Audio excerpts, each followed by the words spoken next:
नमस्कार दोस्तों, स्वागत है आपका आपके अपने यूट्यूब चैनल अमन प्रयास जीकेजीएस में। तो जैसा कि फ्रेंड्स, आज है आपका 15 अक्टूबर और 15 अक्टूबर को आपका एसएससी एमटीएस का एग्जाम था, जो कि सेकंड शिफ्ट का भी एग्जाम समाप्त हो गया है। सेकंड शिफ्ट में 25 जीकेजीएस के प्रश्न पूछे गए थे। उन 25 में से अधिकतम रियल प्रश्न हो सकते थे, वो मुझे मिल गए हैं।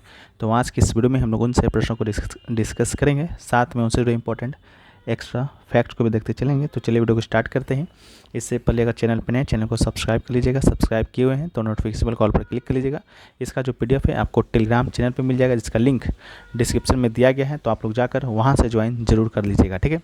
तो आज का जो हमारा पहला जो प्रश्न है वो पूछा गया कि करंट रॉ चीफ, यानी कि जो आपका रिसर्च एंड एनालिसिस विंग है, उनका करंट का चीफ पूछा गया था कि कौन है। तो वर्तमान में आपके रवि सिन्हा जी हैं। तो इसका राइट आंसर रवि सिन्हा होगा।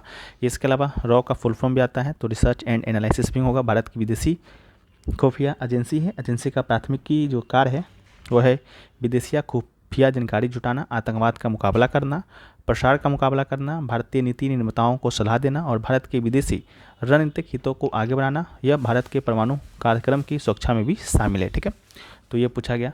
वीडियो में आगे बढ़ते हैं, लेकिन उससे पहले दोस्तों आपको बताते हैं कि जो लोग भी मॉक टेस्ट वगैरह का इंतजार कर रहे थे टेक्स्टबुक ऐप पर कि कब आपका प्राइस जो इंक्रीज़ होगा, तो प्राइस इंक्रीज़ तो आज रात से ही होगा। लेकिन अगर आप लोग पास को परचेस करना चाहते हैं तो अभी सिलेक्शन सीजन सेल जो है आज रात तक ही आपका लाइव रहने वाला है। तो आप लोग इससे ले सकते हैं मात्र 439 रुपये में ये आपको मिलेगा। ये लिखा टेक्स्टबुक पास प्रो अगर आज परचेस करते हैं तो 1 साल के लिए आपके पास वैलिडिटी रहेगा। कूपन कोड APG यूज़ करते हैं तो आपको 12% का एक्स्ट्रा ऑफ मिलता है। साथ में अगर आपका सिलेक्शन हो जाता है किसी एग्ज़ाम में तो आप इनसे अपना पूरा रिफंड भी ले पाते हैं।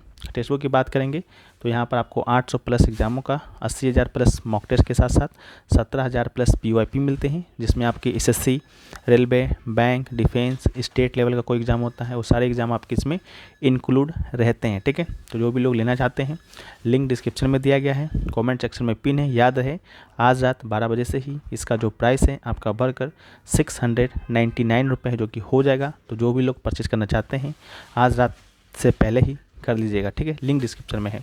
हम लोग वीडियो में आगे बढ़ते हैं। तो नेक्स्ट जो प्रश्न पूछा गया कि Hindi film Devdas music composed and written by whom, ठीक है। तो 2002 की हिंदी फिल्म देवदास की संगीत जो है इस्माइल दरबार और पंडित बिरजू महाराज ने मिलकर तैयार किया था। इसके गीतों के बोल जो है नुसरत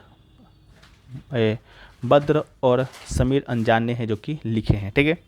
नेक्स्ट क्वेश्चन पूछा गया हु सक्सेड बीमा कटफिशर्स ऑफ कुषाण डायनेस्टी।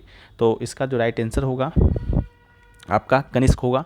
बीमा कटफिशर्स के बाद कनिष्क ने कुषाण समाज की गद्दी है जो कि संभाली, और कनिष्क को उनके विशाल साम्राज्य और बौद्ध धर्म के प्रति उनके योगदान के लिए जाना जाता है। नेक्स्ट क्वेश्चन जो पूछा गया वो पूछा गया हमारा जो नेक्स्ट जो प्रश्न हुआ है कि रस्किन बॉन्ड का किस पुस्तक को 1991 में प्राइज़ दिया गया था।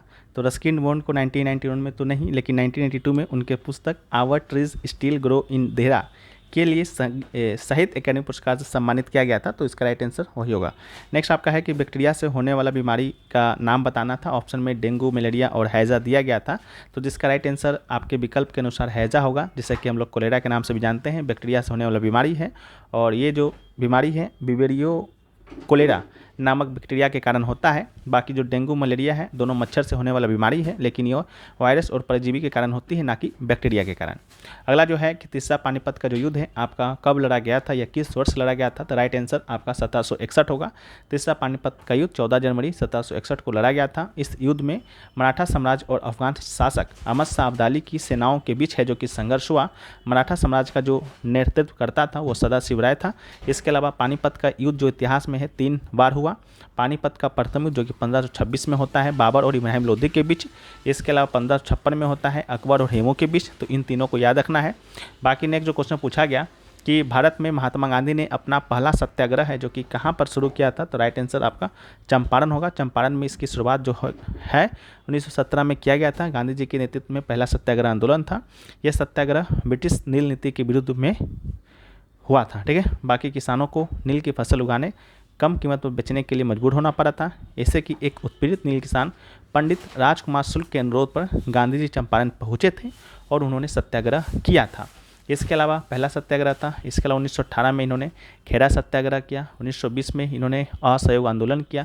ठीक है, तो इस प्रकार रिलेट करके याद रखना है। बाकी 1930 में सविनय अवज्ञा आंदोलन, 1942 में आपका भारत छोड़ो आंदोलन। ठीक है, तो नेक्स्ट क्वेश्चन जो पूछा गया वो पूछा गया कि मध्यकालीन कौन से संगीतकार है जिनका जन्म है जो कि मध्य प्रदेश के ग्वालियर में हुआ था। तो मध्यकालीन भारत का संगीतकार तानसेन है, जिसका जन्म आपका मध्य प्रदेश के ग्वालियर में हुआ, और अकबर का ये क्या था, दरबार में रहता था, और इसका जो नाम है अकबर के द्वारा दिया गया था कंठभरण वाणी विलास। इसके अलावा रीवा के राजा रामचंद्र सिंह और अकबर का दरबारी कवि था, वो ध्रुपद गायन शैली का विशेषज्ञ था।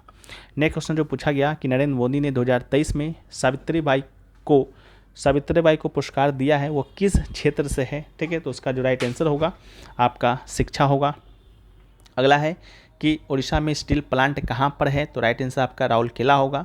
राउरकेला स्टील प्लांट जो है भारत के उड़ीसा राज्य के राउरकेला में स्थित एक सार्वजनिक क्षेत्र का एकीकृत स्टील प्लांट है। इसकी स्थापना जो है 3 फरवरी 1959 को पश्चिमी जर्मन औद्योगिक निगम की मदद से आदिवासी निवासियों से प्राप्त लगभग 19,000 एकड़ भूमि पर किया गया। इस प्लांट का संचालन जो है स्टील अथॉरिटी ऑफ इंडिया यानी कि सेल के द्वारा किया जाता है, जो एक केंद्रीय सार्वजनिक उपक्रम है। अगला है NaCl H2O plus CO2 plus NH3 समीकरण में क्या बनता है, तो इसमें अमोनियम क्लोराइड और सोडियम बाइकार्बोनेट बनता है, जिसका राइट आंसर था।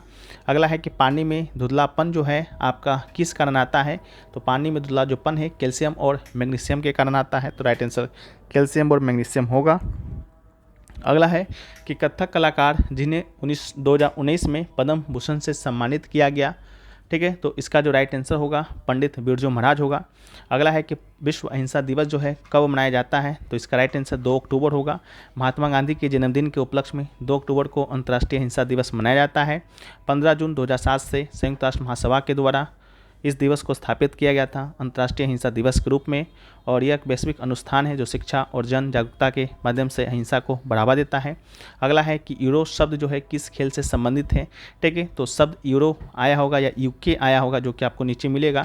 ठीक है, तो आपका यूके आया होगा, तो ये शब्द जो है आपका जूडो से संबंधित है। तो यूको शब्द का उपयोग जूडो खेल में किया जाता है। यह एक स्कोरिंग टर्म है जो जूडो में छोटे अंक को दर्शाने के लिए प्रयोग होता है। ठीक है, बाकी अगर यूरो कप की बात करें तो यूरो कप जो है आपका फुटबॉल से संबंधित है, और यूरो कप का आयोजन संयुक्त यूरोपीय फुटबॉल संघ UEFA के द्वारा किया जाता है, जिसे आमतौर पर UEFA यूरो कप के रूप में भी जाना जाता है। यह ट्रॉफी फुटबॉल के खेल से संबंधित है।